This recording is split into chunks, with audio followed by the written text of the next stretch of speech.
బడుగు బలహీన వర్గాలకు సీఎం చంద్రబాబుతోనే న్యాయం జరుగుతుంది అన్నారు మంత్రి సవిత. 5 ఏళ్ల పాటు వైసీపీ సర్కార్ బీసీలు బలహీన వర్గాలను మోసం చేసిందని విమర్శించారు. వెలగపూడి సెక్రటేరియట్లో మంత్రిగా బాధ్యతలు స్వీకరించారు సవిత.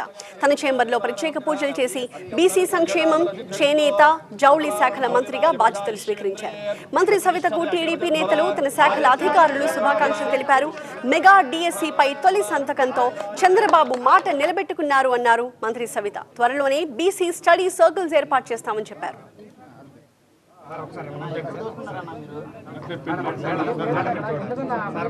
రాష్ట్రాన్ని అన్ని రంగాల్ని ముందుకు తీసుకుపోవాలని విజనరీ లీడర్ మన చంద్రబాబు నాయుడు గారు బీసీలకు పెద్దపీట వేస్తున్నారు.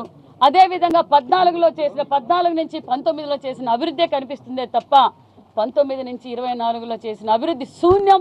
బీసీల ద్రోహి ఎవరంటే జగన్మోహన్ రెడ్డి గారు అని చెప్పాలి. 2019లో ఒక్క అవకాశం అని చెప్పి వారికోస్ వెయిన్స్ వ్యాధికి కేవలం 30 నిమిషాల్లో చికిత్స. కాల్ చేయండి 9985277715. బడుగు బలహీన వర్గాల జీవితాలతో ఆడుకున్న పార్టీ ఏదంటే వైసీపీ పార్టీ అని చెప్పాలి. ఇదే జగన్మోహన్ రెడ్డి నేను మెగా జాబ్ క్యాలెండర్ అన్నారు.